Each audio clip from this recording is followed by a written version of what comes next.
Welcome back to another episode of Michael's Corner, where we empower the average person with the hints, tips, tricks, and insights to the real estate world. Now, today what we're going to be talking about is common conditions that you're likely to come across in an agreement, and we're also going to touch on a few of the less common ones that you may see. So let's jump right into it here.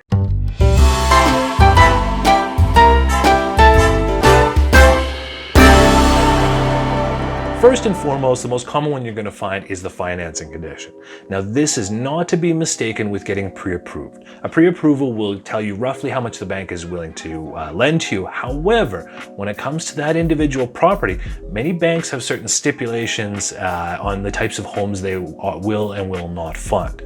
So we need to allow a certain amount of time, roughly about 10 days or so from accepted agreement, to allow your bank to review and possibly send out a home appraiser to make sure you're not drastically overpaying for this home.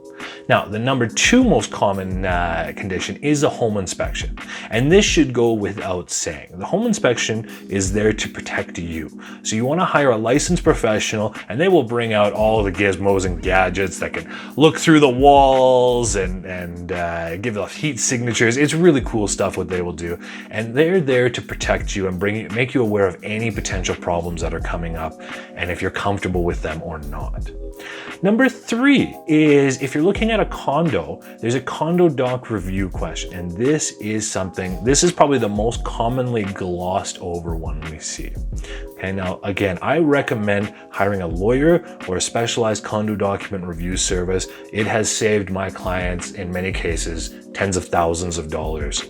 So what the Condo Doc review is, they will go through the minutes from all the AGMs, any subsequent meetings, the financials, make sure the reserve funds and everything are up to date.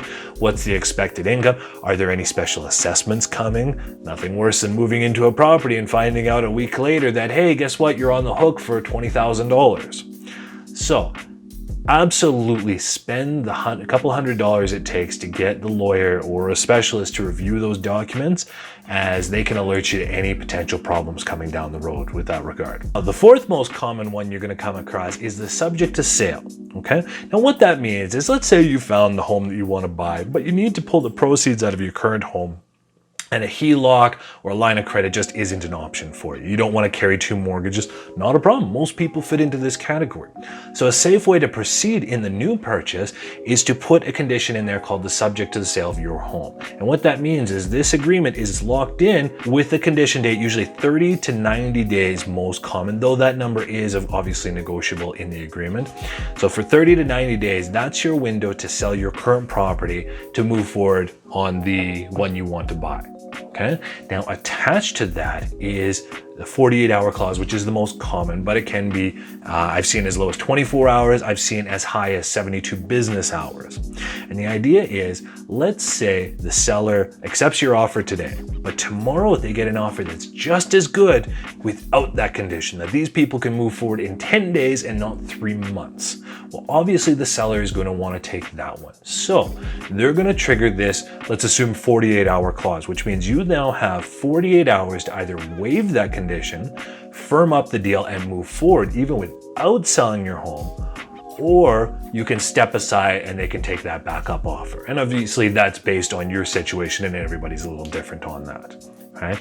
But it is the most commonly misunderstood one that I come across because people don't appreciate how that clause works. Right? It's strictly there to protect the seller, that they don't tie up the home for 3 months at a time while having to turn away other better offers. Okay. Now, there's also, if you're looking in country residential, acreages, things like that, there's a few other ones you're going to find on there: water systems, septic systems, country residential property schedules, as well as subdivision plans. Now, we're not going to get into that here. Frankly, acreages are a beast of their own, and we're actually going to save that for a future video. But there's 4 others that you can expect quite commonly on the acreages. So now, moving on to some of the less common conditions and clauses that you can find. And remember, there may be standard ones, but you can always customize these to suit your needs. Now, that's no saying that the seller is going to accept any of these. However, you can absolutely set this up so that you are 100% dialed in for your situation. So some of the less common ones: quotes from trades. Let's say you're looking at a fixer-upper and you haven't done this before. You want to make sure you can put in a condition stating that you want typically about 10 days again, time to allow some contractors come in. And as long as those quotes are satisfactory to what you had in mind, that is there to, again, protect you on that front. Now, there's also things like getting approval for encroachments. Let's say there's issues with the RPR or issues with a neighbor and fence lines and things like that.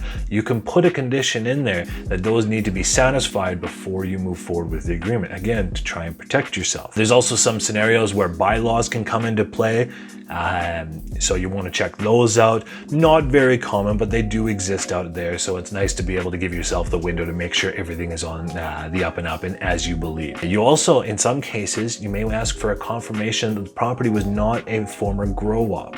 Right, now, legally, the listing agent has to disclose that, but sometimes that knowledge isn't always passed on as homeowners change. So you want that kind of confirmation. And again, your home inspector should be able to can sometimes find trace elements of that if it wasn't remediated properly. Another common one is getting a specialist in there for more unique items, right? There's certain parts of the city where we have a lot of wood foundations. Right? Now, most of Calgary is very familiar with concrete stuff, and wood foundations can scare a lot of people. Now, reality is everybody's got their own opinion on that, and I'm not going to touch on that right now. However, let's say you do find yourself looking at a property with a wood foundation. You absolutely want to get an engineer in there specifically to look at that wood foundation, because a home inspector is not going to be able to. This is a very specialized field, and you want to make sure you have that clause in there to protect yourself. Because again, this is something that can lead to dramatic or catastrophic damages down the road. So I do hope you found all of that informative. If you've made it this far, please be sure to leave a like on the video and comment below on topics you would like to see in the future. We keep a close eye on these things, so if there's anything you want us to cover and break down for you, comment below and we'll absolutely do our best to get to that in the future. I hope you have a great rest of your day, and always make sure you have somebody looking out for your interest. Bye for now.